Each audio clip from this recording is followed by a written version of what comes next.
Shalom Bapak Ibu yang dikasihi Tuhan. Shalom, shalom. Halo.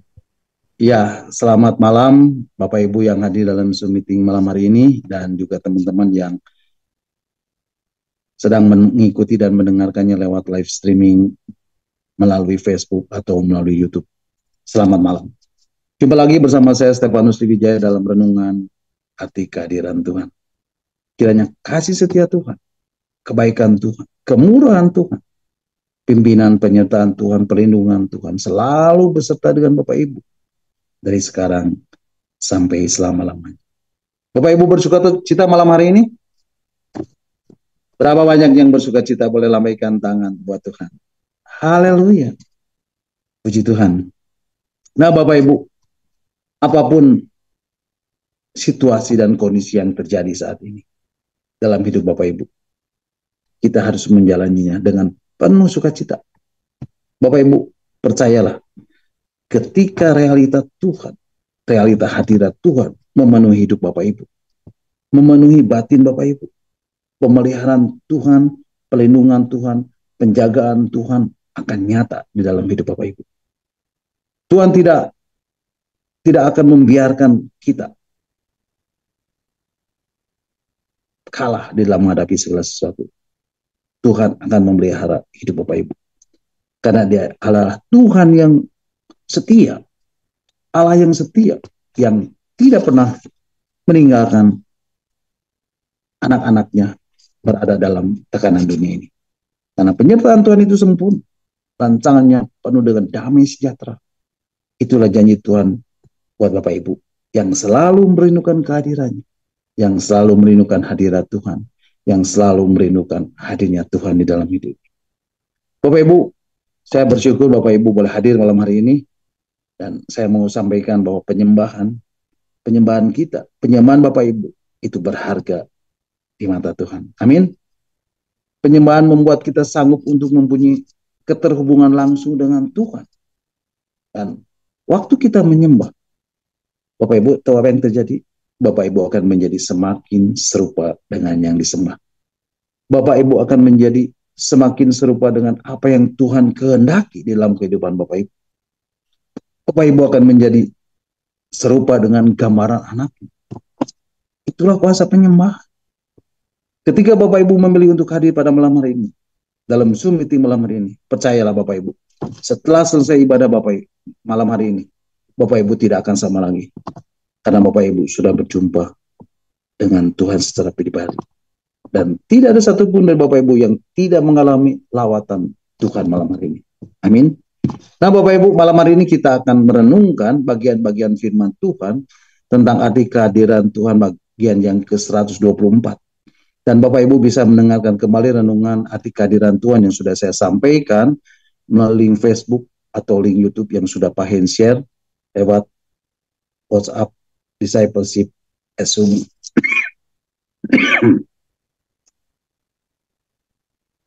Nah Bapak Ibu, malam hari ini kita akan kembali membahas dan merenungkan bagian-bagian firman Tuhan tentang arti kehadiran Tuhan bagian yang ke-124.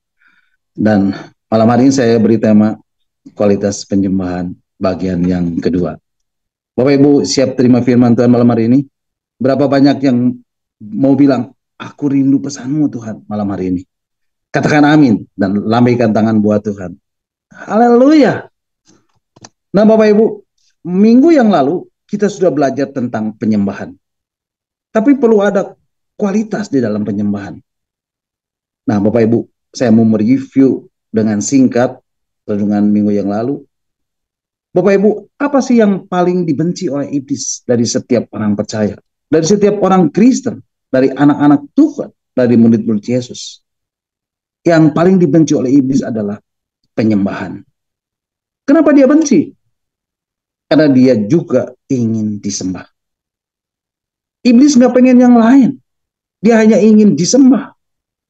Nah Bapak Ibu, kalau kita baca di dalam Alkitab, Bapak Ibu, saya mau kasih tahu kronologisnya.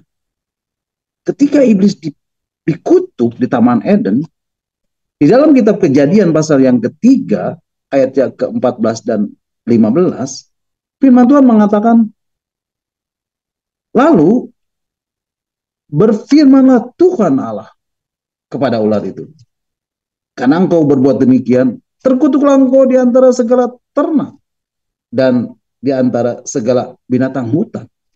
Dengan perutmu lah engkau akan menjalar, dan debu tanahlah akan kau makan seumur hidupmu.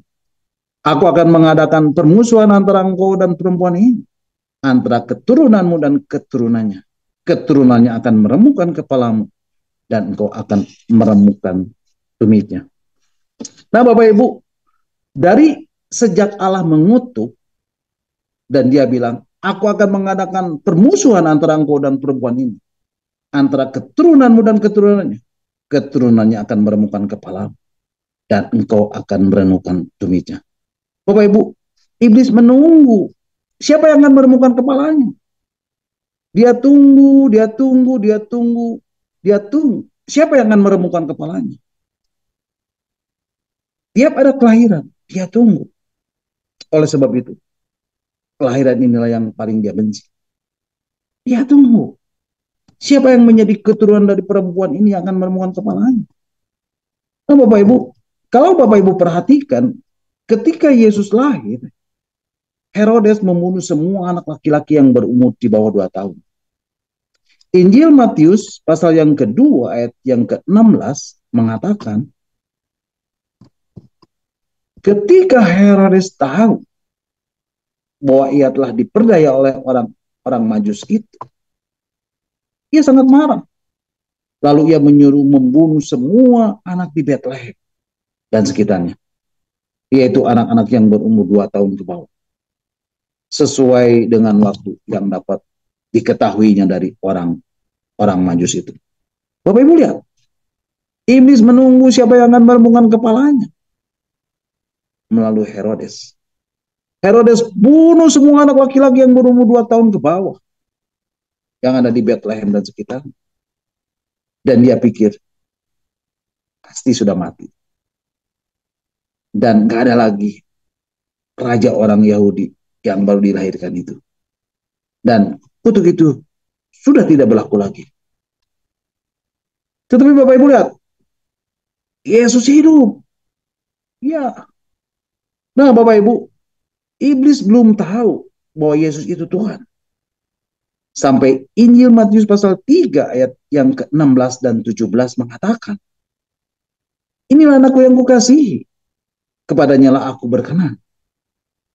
Bapak Ibu, bukan hanya Yohanes yang mendengar deklarasi dari sorga, inilah anakku yang kukasihi, kepadanya lah aku berkenan. Tapi iblis juga dengar, lah ternyata dia masih hidup. Nah Bapak Ibu, di dalam pasal selanjutnya, di dalam Injil Matius pasal yang ke-4, ayat yang pertama dan kedua, firman Tuhan mengatakan, maka Yesus dibawa oleh roh ke padang gurun untuk dicobai. Dan setelah berpuasa 40 hari dan 40 malam, akhirnya laparlah Yesus. Lalu apa yang terjadi di padang gurun itu Bapak Ibu? Yesus dicobai oleh iblis. Matius pasal 4 ayat 3 dan 4 mengatakan, lalu datanglah si pencoba itu dan berkata kepadanya, jika engkau anak Allah, perintahkanlah supaya batu ini menjadi roti. Nah Bapak Ibu, kita stop dulu di sini. Bapak Ibu, dari mana iblis tahu Yesus anak Allah? Karena dia dengar ketika di Sungai Yordan.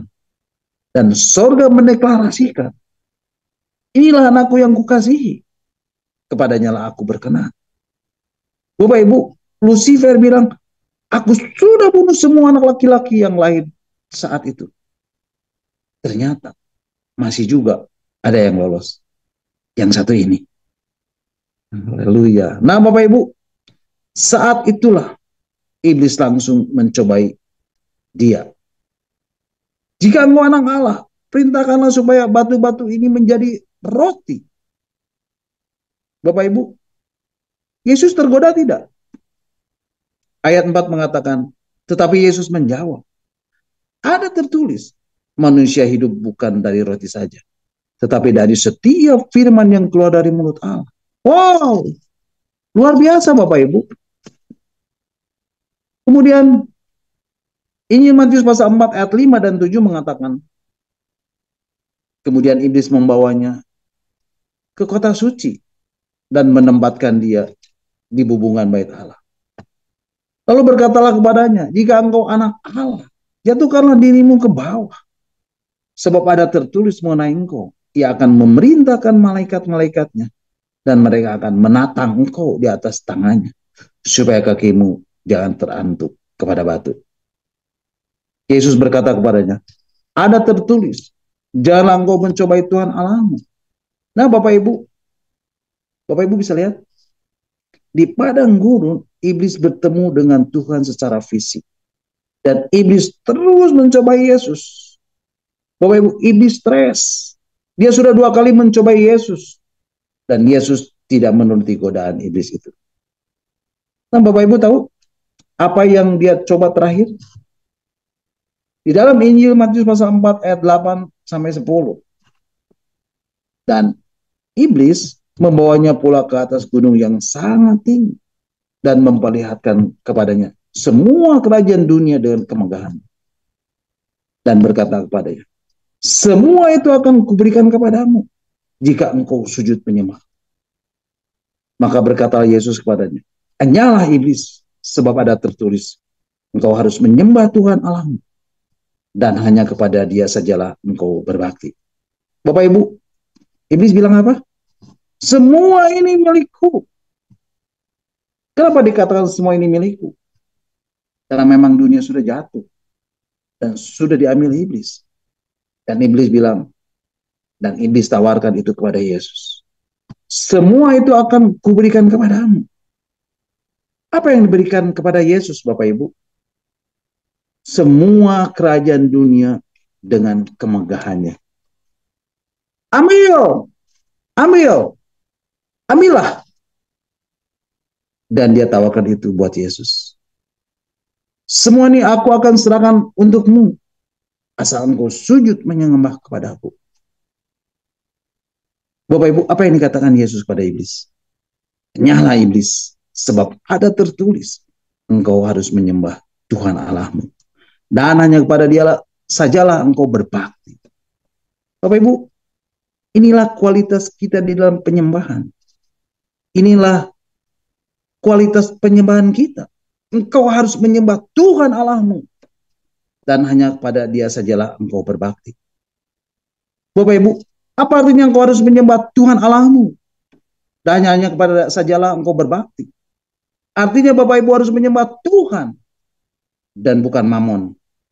Atau semua kerajaan dunia dengan kemegahannya. Bukan menyembah iblis. Bapak Ibu tahu nggak? Iblis tahu nilai penyembahan. Sementara banyak orang-orang percaya, banyak orang-orang Kristen, banyak anak-anak Tuhan, banyak murid-murid Yesus menganggap penyembahan itu sebagai pelengkap penderita. Ketika dia datang beribadah, kan baru ujian penyembahan, belum firman Tuhan. Bapak Ibu, iblis mau tukar semuanya, asal engkau mau menyembah aku satu kali saja. Dan Tuhan bilang apa Bapak Ibu? Engkau harus menyembah Tuhan Allahmu. Dan hanya kepada sajalah engkau berbakti. Wow. Luar biasa Bapak Ibu. Nah Bapak Ibu, ini juga yang ditawarkan kepada banyak orang percaya. Kepada banyak orang Kristen. Kepada anak-anak Tuhan. Kepada banyak murid-murid Yesus. Bapak Ibu, iblis bilang, semua ini milikku. Dunia dan segala yang ada di dalamnya adalah milikku. Dan iblis bilang, iblis tawarkan itu kepada Bapak Ibu. Semua itu akan kuberikan kepadamu. Semua kerajaan ini dengan kemegahannya akan kuberikan kepadamu. Ambillah. Dan dia tawarkan itu buat Bapak Ibu. Semua ini aku serahkan untukmu, asal kamu sujud menyembah kepada aku. Bapak Ibu, jangan pernah mau menyembah iblis. Karena iblis itu hanya menipu. Dia itu penipu Bapak Ibu. Karena apa? Karena segala yang dijanjikannya palsu. Karena segala yang dijanjikannya selalu harus ada imbalannya. Karena segala yang dijanjikannya selalu ada kwitansi di belakangnya. Yang kedua, kualitas penyembahan yang kedua adalah hiduplah selalu dalam pujian dan penyembahan. Dan menghadirkan hadirat Tuhan. Menghadirkan kehadirannya. Menghadirkan hadirnya Tuhan di dalam hidup ini. Nah Bapak Ibu, apa yang membuat iblis gemetar ketika menghadapi Bapak Ibu? Yang membuat iblis gemetar menghadapi Bapak Ibu ketika Bapak Ibu hidup di dalam pujian dan penyembahan. Ketika Bapak Ibu memiliki keterhubungan dengan realitas keberadaan Tuhan. Ketika Bapak Ibu memiliki keterhubungan dengan realitas kehadiran. Ketika Bapak Ibu memiliki keterhubungan dengan realitas hadirat. Ketika Bapak Ibu memiliki keterhubungan dengan realitas hadirnya Tuhan di dalam hidup Bapak Ibu. Bapak Ibu lihat.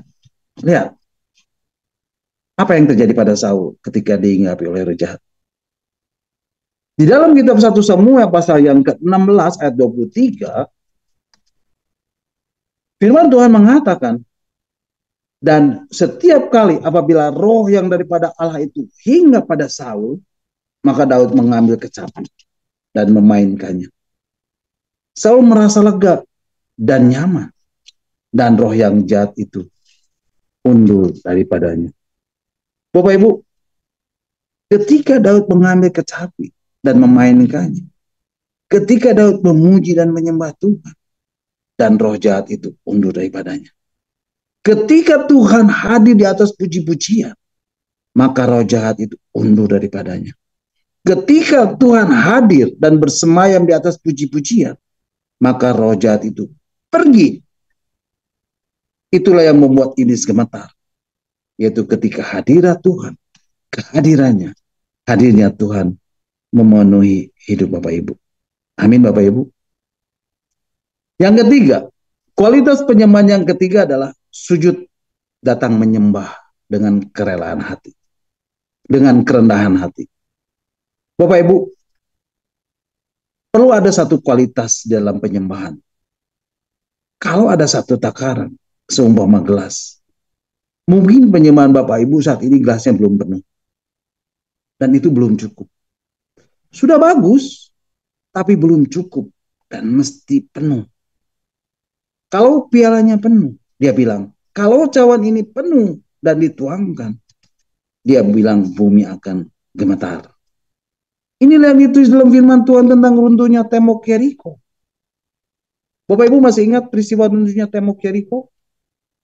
Yosua pasal yang kelima ayat 13 dan 14b sampai 14b, firman Tuhan mengatakan, ketika Yosua dekat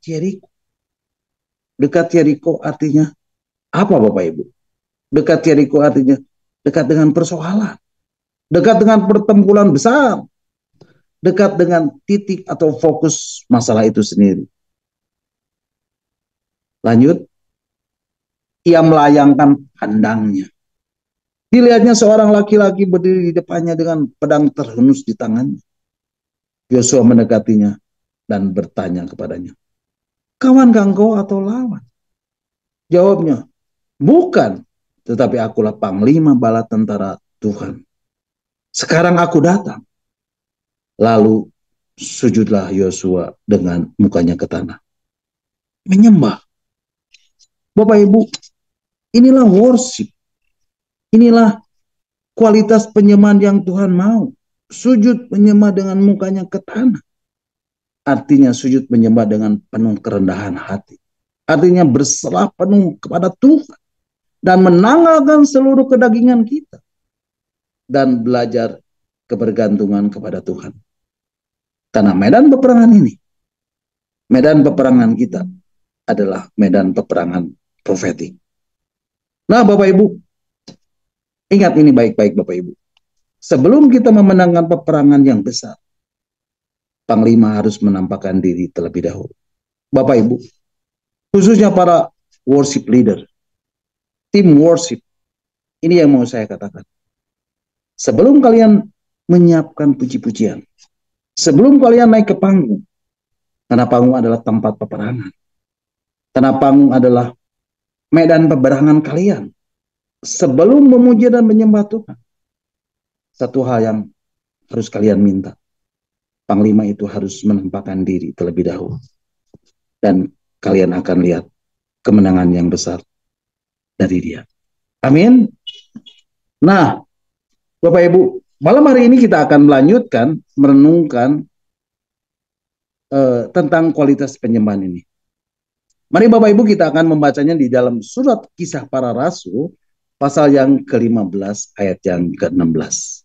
Surat Kisah Para Rasul pasal yang 15 ayat yang ke-16 mengatakan, kemudian aku akan kembali dan membangun kembali pondok Daud yang telah roboh. Dan reruntuhannya akan kubangun kembali dan akan kuteguhkan. Nah Bapak Ibu, kalau kita bicara tentang prophetic people, saat ini Tuhan sedang menunggu orang-orang yang siap untuk menjadi tabut perjanjian di tengah-tengah gejolak masa yang sukar ini. Apa itu tabut perjanjian? Tabut perjanjian adalah lambang dari kehadiran Tuhan. Dan Bapak Ibu harus siap untuk membawa kehadiran Tuhan di muka bumi ini. Dan menjadi representatif dari kehadirannya di muka bumi ini. Di tengah-tengah gejolak masa sukar ini. Prophetic people bukan orang yang berdiri lalu bernubuat. Bukan Bapak Ibu. Prophetic people artinya waktu Tuhan bergerak, ada orang yang di situ. Ada orang yang siap menyambut apa yang Tuhan mau. Nah Bapak Ibu, dunia ini sudah bosan dengan khotbah. Dunia ini sudah letih dengan khotbah. Dan Bapak Ibu harus menjadi ekspresi Tuhan Yesus yang penuh dengan kemuliaan di muka bumi ini. Amin. Bapak Ibu harus mengekspresikan kehadirannya di muka bumi ini. Amin. Bapak Ibu harus menjadi representatif dari kehadirannya di muka bumi ini. Amin. Nah Bapak Ibu, kenapa manusia berharga di mata Tuhan? Karena yang berharga di mata Tuhan sudah ditaruh di dalam diri Bapak Ibu, saudara dan saya. Namanya kemuliaan. Bapak Ibu harus menjadi instrumen yang membuat semua musuh jatuh di bawah tumpuan kakinya. Amin. Nah Bapak Ibu, kualitas apa yang Daud bangun sampai Tuhan bilang, aku akan bangun yang gitu lagi. Aku akan kembali dan membangun kembali pondok Daud yang telah roboh. Dan reruntuhannya akan kubangun kembali dan akan kuteguhkan. Bapak Ibu, siapa Daud ini? Daud adalah orang biasa-biasa saja. Bahkan dia adalah seorang yang tertolak di rumahnya. Tidak memenuhi syarat untuk banyak hal. Para teolog berdebat. Semua diskusi tentang Daud. Ada yang meragukan. Dia anak sungguh atau anak pungut. Dari Mazmurnya yang mengatakan, sekalipun ayahku dan ibuku meninggalkan aku. Jadi memang sudah dianggap biasa saja. Ketika ada acara penting, nggak pernah Nabi mau datang. Sekali-kalinya Nabi datang, Daud dilupakan. Tapi kabar baik buat Bapak Ibu. Kalau Tuhan mau pakai Bapak Ibu, Tuhan tidak perlu CV Bapak Ibu. Tuhan tidak perlu kurikulum vitae Bapak Ibu. Tuhan tidak perlu riwayat hidup Bapak Ibu. Nah sekarang Bapak Ibu, coba kritis sedikit. Ada yang tahu Daud sekolah di mana? Daud sekolah sastranya di mana Bapak Ibu? Daud kuliahnya di mana Bapak Ibu? Bapak Ibu, Daud itu gembala miskin. Tapi kalau Bapak Ibu lihat Daud, Bapak Ibu baca Mazmurnya, semua kata-kata yang Bapak Ibu mau katakan buat Tuhan, itu sudah diambil oleh Daud. Daud itu keren Bapak Ibu. Marah saja keren. Kegetiran dan ketakutan bisa menjadi perenungan seni yang Begitu indah. Bapak Ibu, di mana Daud ini belajar? Bapak Ibu, kualitas inilah yang Tuhan mau, yang Tuhan inginkan. Dan Tuhan mau yang seperti ini. Dan Tuhan sedang cari di generasi milenial saat ini. Tuhan nggak cari performance. Tidak, tidak Bapak Ibu. Ketika Daud petik kecapi, roh jahat keluar. Bapak Ibu tahu, Daud menjadi elemen dari sorga. Waktu kecapi dipetik, sinyalnya ketemu dengan sinyal sorga. Jenis sinyalnya sama. Dan sama dengan frekuensi sorga. Wow, keren Bapak Ibu. Nah Bapak Ibu, khususnya para worship leader, tim worship. Karena di sini ada banyak para worship leader yang melayani di Zoom ini. Ataupun di gereja ketika ibadah. Ini yang mau saya katakan. Ini yang mau saya sampaikan. Kalian harus equip. Kalian harus melengkapi terlebih dahulu hati kalian di hadapan Tuhan. Jangan kalian main musik sebagai job, sebagai pekerjaan yang dibayar. Jangan. Nanti kalian nyanyi lagu Bekerjalah ya Roh Kudus. Ya. Kalian nanti main di kunci C. Ya. Terus, sehabis kalian nyanyi, loh, kok pujiannya nggak ngangkat? Mau ngangkat apa? Loh, kok pujiannya nggak naik? Mau naik kemana? Loh, kok jemaat tidak merasa lawatan Tuhan? Loh, kok?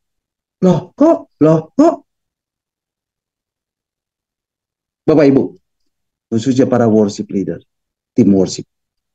Dengar baik-baik. Apa itu worship?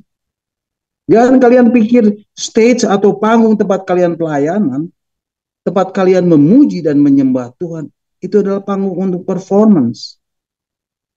Untuk unjuk kebolehan kalian. Karena itu adalah area perang kalian. Bapak Ibu, kalau kalian disuruh naik panggung, itu artinya kalian sedang didorong ke perang yang terbuka. Kalian sedang didorong dalam open warfare.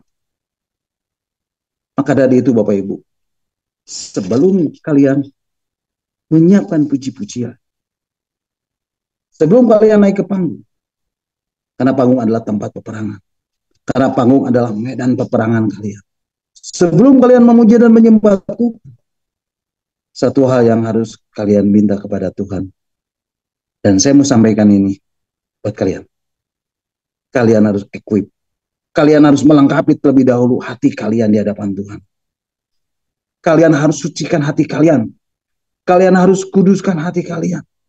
Kalian harus sucikan diri kalian. Kalian harus kuduskan diri kalian di hadapan Tuhan. Maaf kata, jangan sampai di antara kalian malamnya tidak menguduskan diri kalian, kemudian besoknya kalian berada di atas panggung untuk memuji Tuhan. Jangan. Dan itu adalah kekejian bagi Tuhan. Bapak Ibu, maaf kata, banyak di antara pelayan, pemuji, pemusik yang melakukan hal itu. Dan saya mau tegaskan buat kalian, itu tidak berkenan di hadapan Tuhan. Maka dari itu Bapak Ibu lihat. Coba Bapak Ibu perhatikan. Tim musik inilah, tim puji-pujian dan penyembahan inilah yang paling banyak diserang. Yang paling banyak disikat dengan masalah. Karena iblis tahu nilai penyembahan. Karena iblis tahu apa itu penyembahan. Dan iblis tidak mau kalian bawa jemaat untuk datang memuji dan menyembah Tuhan. Itu yang iblis mati-matian berperang melawan kalian. Bapak Ibu mengerti sampai di sini? Bapak Ibu paham sampai di sini? Nah Bapak Ibu, banyak pemimpin gereja, khususnya para gembala, nggak mau tahu hal ini. Dan mereka serahkan semuanya kepada para worship leader. kepada tim worship. Salah Bapak Ibu. Tapi para gembala harus duduk bersama-sama dalam menghadapi peperangan ini. Dalam menghadapi peperangan terbuka ini. Dalam menghadapi open warfare ini bersama-sama.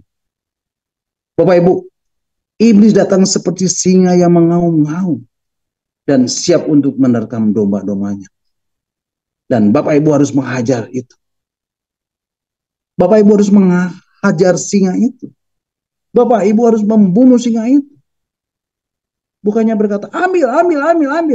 Ini dombanya, makan. Bukan begitu Bapak Ibu. Bapak Ibu lihat Daud.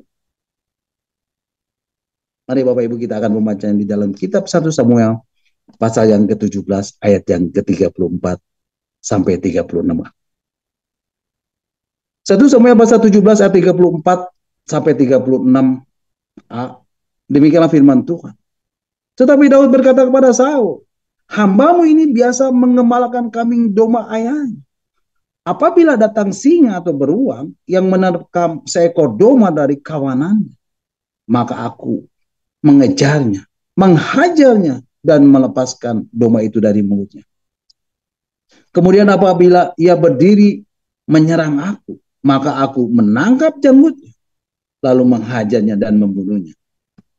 Baik singa maupun beruang telah dihajar oleh hambamu ini. Bapak Ibu lihat, ketika singa atau beruang datang untuk menerkam seekor domba dari kawanannya, Daud mengejarnya, menghajarnya, dan melepaskan domba itu dari mulutnya. Kemudian apabila ia berdiri menyerang, maka aku menangkap janggutnya, lalu menghajarnya dan membunuhnya. Baik singa maupun beruang telah dihajar oleh hambamu ini. Wow, luar biasa Bapak Ibu.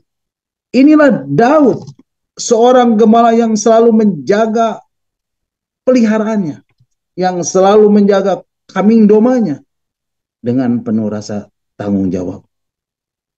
Nah, Bapak Ibu, bagi Daud, tanggung jawab ini lebih penting daripada promosi. Dan Daud hanya berpikir seperti itu. Nggak ada dalam mimpinya Tuhan kirim seorang nabi untuk tunjuk dia menjadi seorang raja. Nggak ada Bapak Ibu, nggak ada. Tapi Tuhan mencari dan melihat yang ada di dalam hati Daud. Tapi Tuhan mencari dan melihat apa yang di dalam hatimu. But God seeking out and looking inside of you. Wow, keren Bapak Ibu. Bapak Ibu, Daud ini seorang yang menyenangkan hati Tuhan. Selama 36 tahun pemerintahannya Daud. Daud betul-betul menyenangkan hati Tuhan. Sampai Tuhan memberi sertifikat. Daud seorang yang berkenan di hati Tuhan. Wow, luar biasa Bapak Ibu. Nah, apa yang membuat Daud berkenan di hati Tuhan? Mari Bapak Ibu kita akan membaca di dalam surat Kisah Para Rasul pasal yang ke-13 ayat yang ke-22. Surat Kisah Para Rasul pasal yang ke-13 ayat yang ke-22 mengatakan, setelah Saul disingkirkan, Allah mengangkat Daud menjadi raja mereka. Tentang Daud, Allah telah menyatakan, aku telah mendapat Daud bin Isai, seorang yang berkenan di hatiku dan yang melakukan segala kehendakku. Bapak Ibu, firman Tuhan mengatakan tentang Daud, Allah telah menyatakan, aku telah mendapat Daud bin Isai, seorang yang berkenan di hatiku dan yang melakukan segala kehendakku. Nah Bapak Ibu, ada 3 pribadi yang dicatat di dalam Alkitab yang mendapat sertifikat berkenan di hati Tuhan. Di dalam perjanjian baru, Yesus. Matius pasal 3 ayat 16 dan 17 mengatakan, ini Bapak Ibu kita akan baca, sesudah dibaptis, Yesus segera keluar dari air. Dan pada waktu itu juga langit terbuka. Dan ia melihat Roh Allah seperti burung merpati turun ke atasnya. Lalu terdengarlah suara dari surga yang mengatakan, inilah anakku yang kukasihi, kepadanya lah aku berkenan.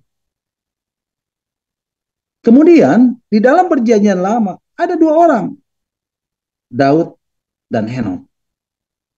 Bapak Ibu, saya tidak membahas Henok malam hari ini. Yang pasti, kenapa Henok berkenan kepada Tuhan? Satu catatan saja yang saya catat dan dicatat oleh Alkitab, Henok berjalan dengan Tuhan. Dan ini berbicara tentang hubungan dengan Tuhan. Nah Bapak Ibu, kenapa Daud disebut berkenan di hadapan Tuhan? Apa sih yang membuat Daud sampai Tuhan berkenan kepadanya? Bukan pertobatan seketika ketika dia berdosa dengan Batsheba. Bukan Bapak Ibu. Itu belum terjadi. Statement ini, sertifikat Daud berkenan ini, Daud belum menjadi apa-apa. Daud masih remaja. Nah Bapak Ibu, ini yang saya dapat tentang Daud berkenan di hadapan Tuhan.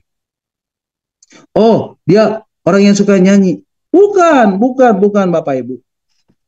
Ternyata Bapak Ibu, ketika Daud masih remaja, Daud tahu tentang tabut perjanjian. Ketika Daud masih remaja, ternyata tabut perjanjian sudah tidak ada di Israel. Dan sudah hilang ketika bangsa Israel mengalami kalah perang. Dan tidak ada seorang pun yang rindu untuk tabut perjanjian itu kembali. Gak ada Bapak Ibu. Nah, tiba-tiba Daud berkata di dalam Mazmurnya. Nanti Bapak Ibu kita akan membacanya di dalam Mazmur pasal 132 ayat yang ketiga sampai kelima. Mazmur 132 ayat 3 yang kelima mengatakan, sesungguhnya aku tidak akan masuk ke dalam kemah kediamanku. Tidak akan berbaring di ranjang petiduranku. Bapak Ibu, wow, dahsyat Bapak Ibu. Ini Daud yang berkata Bapak Ibu. Kemudian ayat yang keempat, sesungguhnya aku tidak akan membiarkan mataku tidur dan membiarkan kelopak mataku terlelap sampai aku mendapat tempat untuk Tuhan, kediaman untuk yang maha kuat dari Yakub. Wow, luar biasa Bapak Ibu. Dalam terjemahan The Passion mengatakan, I will not cross the threshold of my own home to sleep in my own bed. Aku tidak akan tertidur, bahkan menyediakan waktu untuk memejamkan mataku untuk beristirahat. Bapak Ibu, ini Daud yang berkata, aku nggak akan tidur sampai aku melihat engkau ada di tempat kediamanmu. Bapak Ibu, perhatikan, ada seorang anak remaja, nggak punya jabatan apa-apa, tapi dia sudah bisa melihat hal yang paling penting dan hal yang paling berkenan bagi Tuhan. Perhatikan, sampai aku mendapat tempat kediaman untuk Tuhan. Wow, luar biasa Daud ini Bapak Ibu. Biasanya Bapak Ibu, orang-orang akan bilang sampai aku mendapat promosi, sampai aku mendapat semuanya. Tetapi Daud lain, dia bilang sampai aku mendapat tempat untuk Tuhan, kediaman yang maha kuat. Wow. Jadi di sini Daud sedang bicara tentang membawa kembali tabut perjanjian ke Yerusalem. Inilah yang dikejar Daud. Dia mengutamakan untuk membawa kembali tabut perjanjian. Dan ketika Tuhan melihat Daud yang memiliki hati yang rindu untuk melihat tabut perjanjian, yang memiliki hati yang rindu untuk menghadirkan kembali kehadiran Tuhan ini, inilah yang membuat Tuhan berkenan kepada Daud. Haleluya. Terpujilah Tuhan. Nah Bapak Ibu, ketika Daud sudah menjadi seorang raja yang baru, yang memerintah atas seluruh Israel, dan Daud menyadari bahwa pada masa Saul masih menjadi raja, penekanan terhadap tabut Allah tidaklah menjadi yang utama, selama masa tersebut. Saul tidak mengindahkannya. Mari Bapak Ibu kita akan membacanya di dalam kitab 1 Tawari pasal 13 ayat yang ketiga. Inilah yang dikatakan Daud. 1 Tawari pasal 13 ayat yang ketiga, firman Tuhan mengatakan, dan baiklah kita memindahkan tabut Allah kita ke tempat kita. Sebab pada zaman Saul kita tidak mengindahkannya. Bapak Ibu lihat, inilah kepedulian Daud tentang tabut Allah. Bagi Daud ini menjadi sangat penting. Karena tabut perjanjian merepresentasikan akan kehadiran Tuhan. Akan hadirat Tuhan. Akan hadirnya Tuhan atas umat Israel. Dan Daud tahu benar akan hal ini. Karena Daud selalu berada di hadirat Tuhan. Selalu menghadirkan kehadirannya. Selalu menghadirkan hadirnya Tuhan di dalam hidup. Maka dari itu Daud mengatakan, baiklah kita memindahkan tabut Allah kita ke tempat kita. Bapak Ibu, Daud menyadari bahwa tidak ada tabut perjanjian, artinya tidak ada penyembahan kepada Tuhan. Karena itu perjalanan spiritual orang Israel akan menjadi seadanya saja. Padahal hati mereka rindu akan Tuhan. Dan Daud sebagai pemimpin, sebagai raja, menyadari dan mengetahui semua ini. Bahwa ia harus mengembalikan bagian-bagian dari perabotan suci itu ke tempat yang semestinya. Ia harus menempatkan seperti yang sudah Tuhan rancang. Bahkan sampai menaruh bagian-bagian yang kecil dari perabotan itu. Dan menempatkannya pada tempat yang khusus. Bapak Ibu, bagi Daud, jika masalahnya ada hubungannya dengan Tuhan, berhubungan dengan Tuhan, tidak ada perincian yang tidak penting. Dan itulah yang membuat hidupnya berkenan di hati Tuhan. Kemudian Daud pun berunding dengan para pemimpin pasukan 1000 dan pasukan 100. Dan dengan semua pemuka-pemuka untuk mengembalikan tabut perjanjian itu dari Kiryat Yearim ke Yerusalem. Bapak Ibu, ketika tabut perjanjian itu dipindahkan, Daud melakukan kesalahan yang fatal di sini. Apa kesalahannya itu Bapak Ibu? Bapak Ibu nanti bisa membacanya di dalam kitab 1 Samuel pasal yang ke-6 ayat 1 dan 8. Nah Bapak Ibu, di sini Daud memberikan satu terobosan baru. Tabut perjanjian itu mau dipindahkan ke Gunung Sion. Luar biasa Bapak Ibu. Alkitab berkata, ketika tabut perjanjian itu jalan, ketika tabut perjanjian itu dibawa, Daud menari-nari sekuat tenaga. Diiringi ceracap, gambus, rebana, tarian, menari-nari, menyanyi sekuat tenaga, praise and worship. Sedangkan ketika tabut di Gunung Gibeon dikatakan, yang ada hanya peraturan-peraturan. Tidak boleh begini, tidak boleh begini, begitu. Yang ini tidak boleh dilanggar, yang itu tidak boleh dilanggar. Akibatnya apa Bapak Ibu? Tabut perjanjian Tuhan dirampas. Di Kiryat Yearim tiba-tiba muncul gerakan baru dipimpin oleh Raja Daud. Kukan menari, kukan menari, kukan menari seperti Daud menari. Wow, luar biasa Bapak Ibu. Lompat-lompat, tepuk tangan. Ternyata tidak segalanya. Kalau kita mengabaikan hukum Taurat, dikatakan seperti Usa mati karena murka Tuhan. Allah berkata, harus dipikul oleh imam Lewi. Tetapi di sini Daud membuat kereta baru. Dan tabut Tuhan ditaruh di atasnya. Diangkat dan ditarik dengan lembut. Dan Tuhan murka. Bapak Ibu, pada waktu itu Daud menjadi takut kepada Tuhan.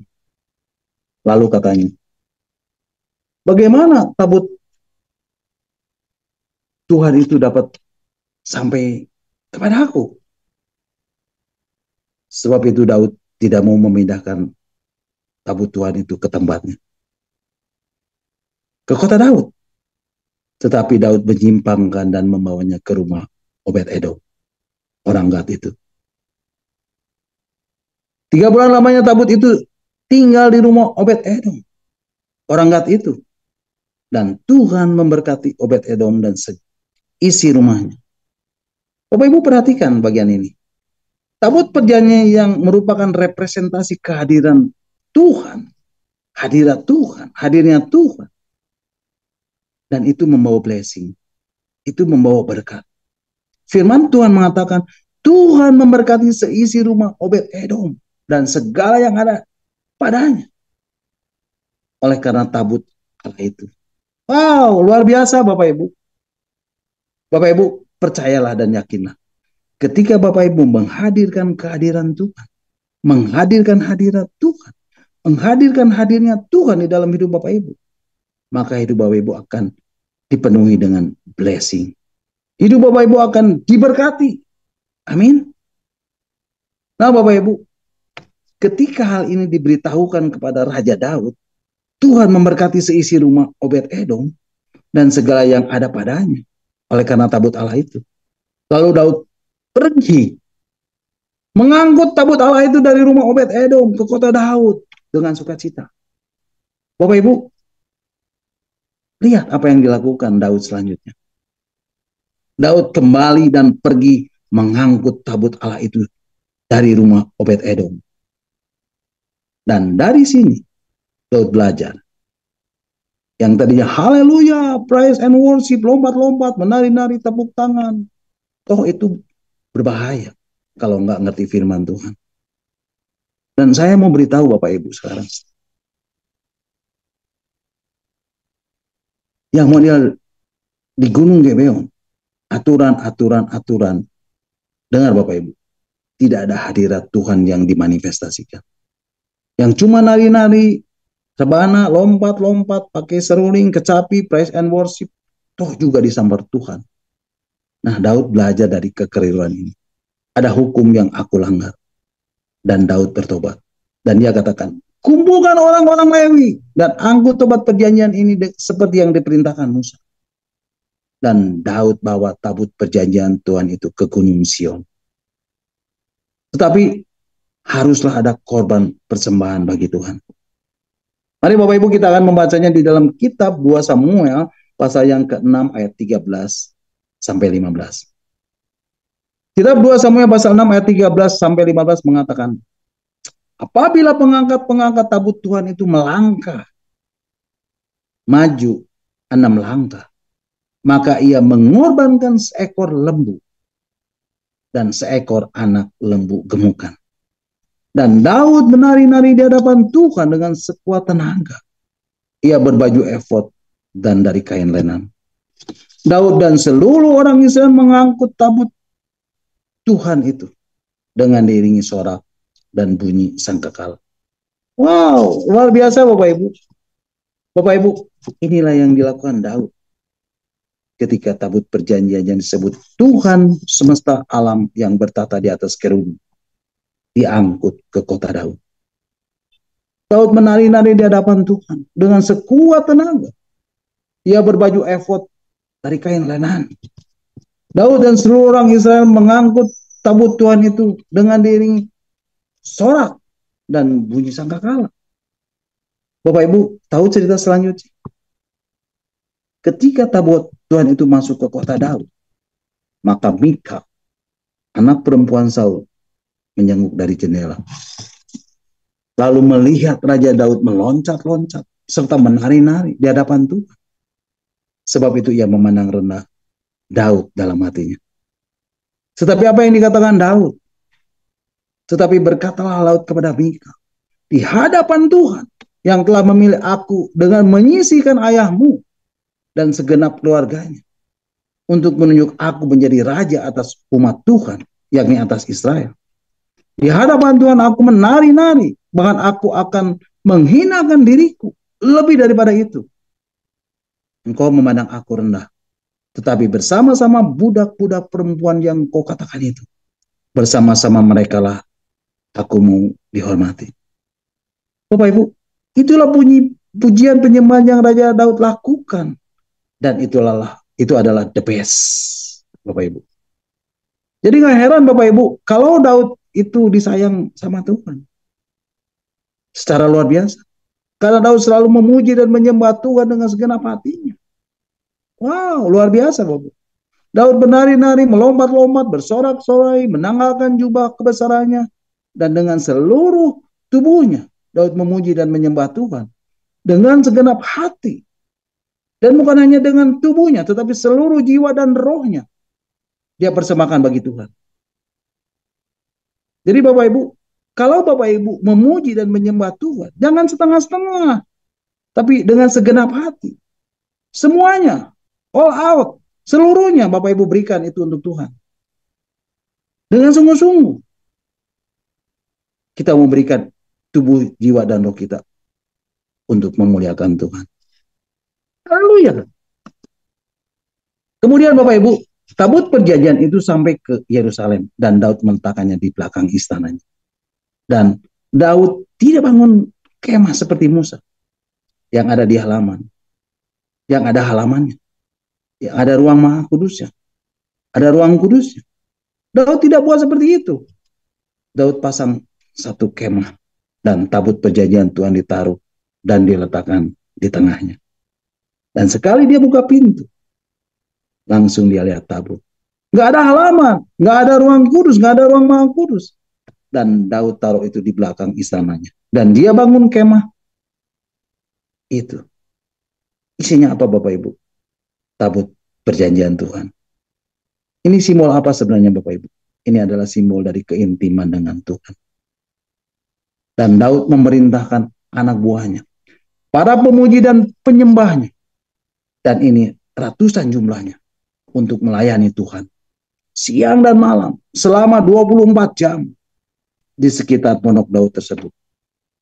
Dan itu terjadi selama 36 tahun pada waktu Daud memerintah, selama masa pemerintahan.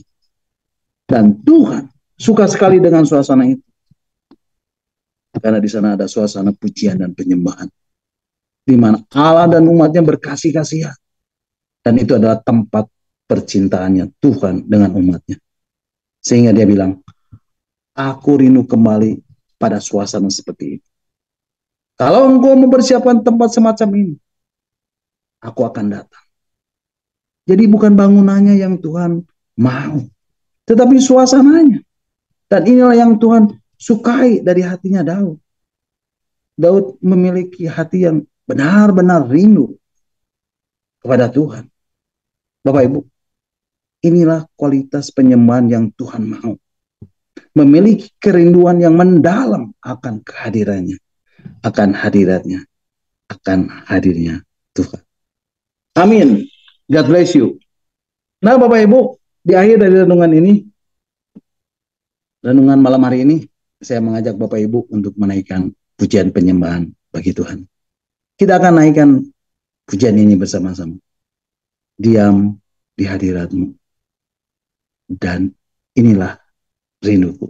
Mari Bapak Ibu, kita akan naikkan pujian ini bersama-sama.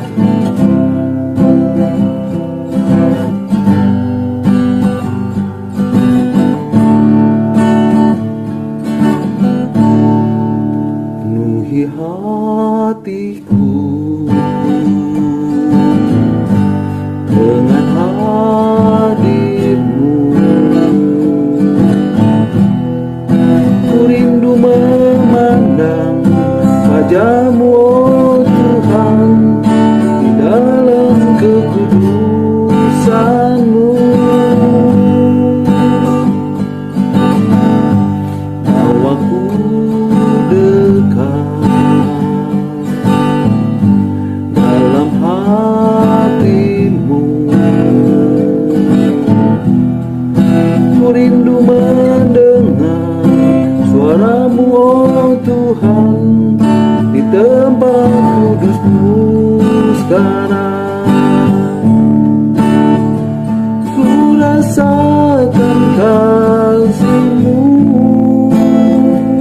dan indahnya kekudusan-Mu. Penuhi dengan kasih-Mu, diam di hadirat-Mu. Ku mengangkat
sekarang.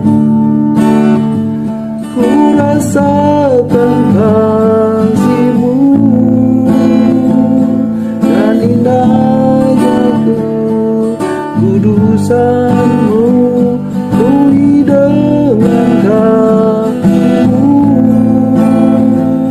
Diam di hadirat-Mu, ku mengangkat tanganku dan bersyukur menyembah-Mu, penuhi dengan kasih-Mu. Diam di hadirat-Mu,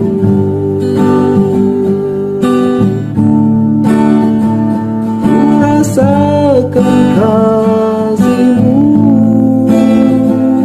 dan indahnya kekudusan-Mu, penuhi dengan kasih-Mu. Diam di hadirat-Mu, ku mengangkat tanganku dan ku bersyukur menyembah-Mu, penuhi dengan kasih-Mu. Diam di hadirat-Mu,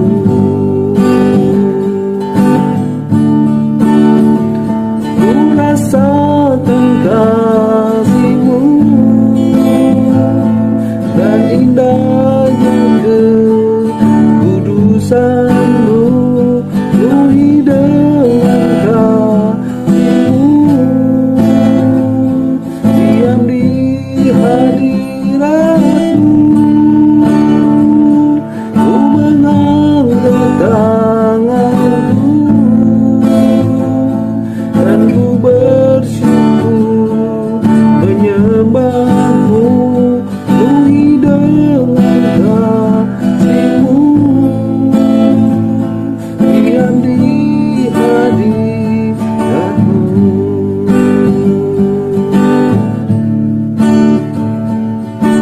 inilah rinduku kepadamu,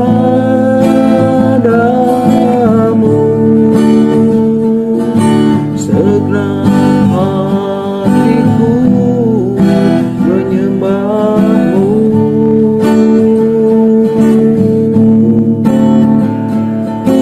Seluruh jiwaku memuji-Mu,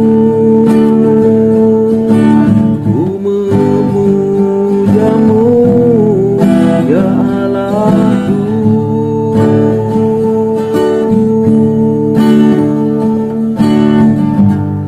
Berikan hatiku dan jiwaku, semuanya bagi-Mu di dalam hidupku, di setiap waktu. Nyatakan jalan-Mu,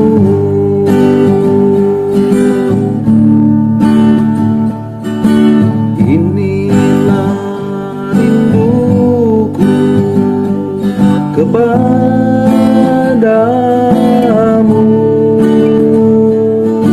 segenap hatiku menyembah-Mu.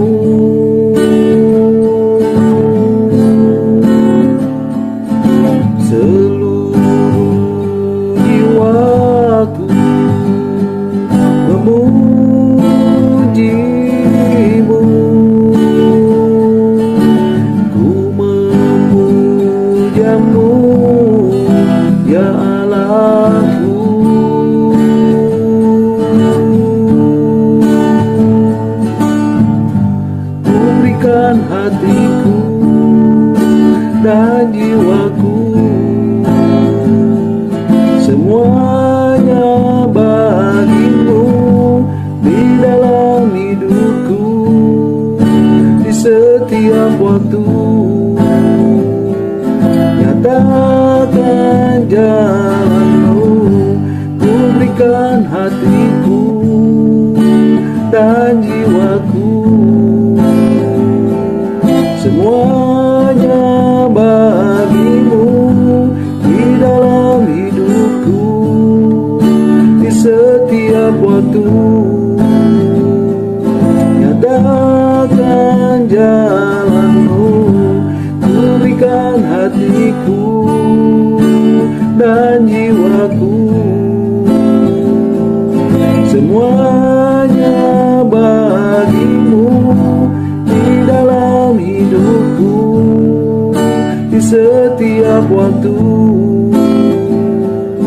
Nyatakan jalan-Mu, ku berikan hatiku dan jiwaku,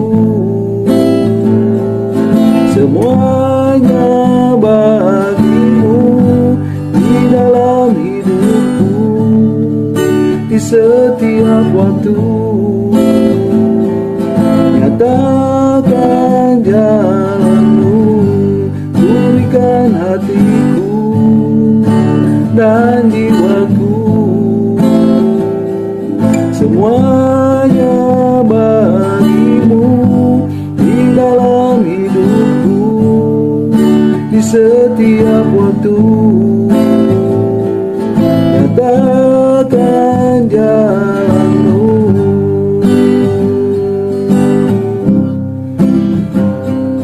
nyatakan jalan-Mu.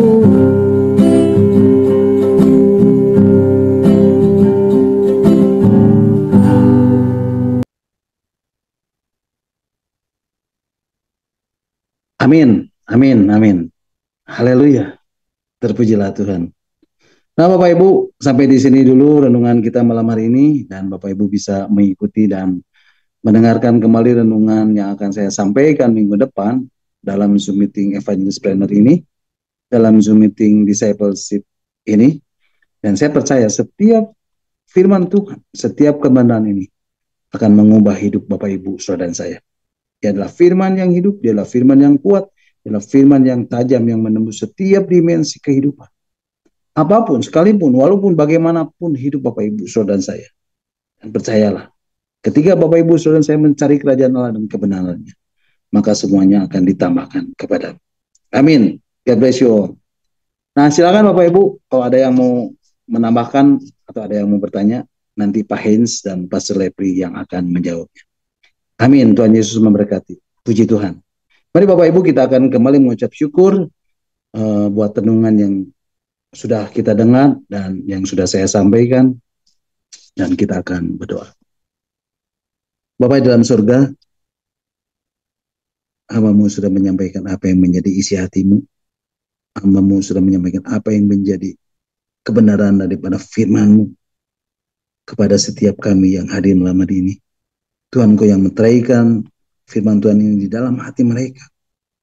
Biarlah mereka memiliki kerinduan yang mendalam akan kehadiran, akan hadirat, sehingga kualitas penyembahannya menjadi semakin hari dan semakin menyenangkan hati Tuhan.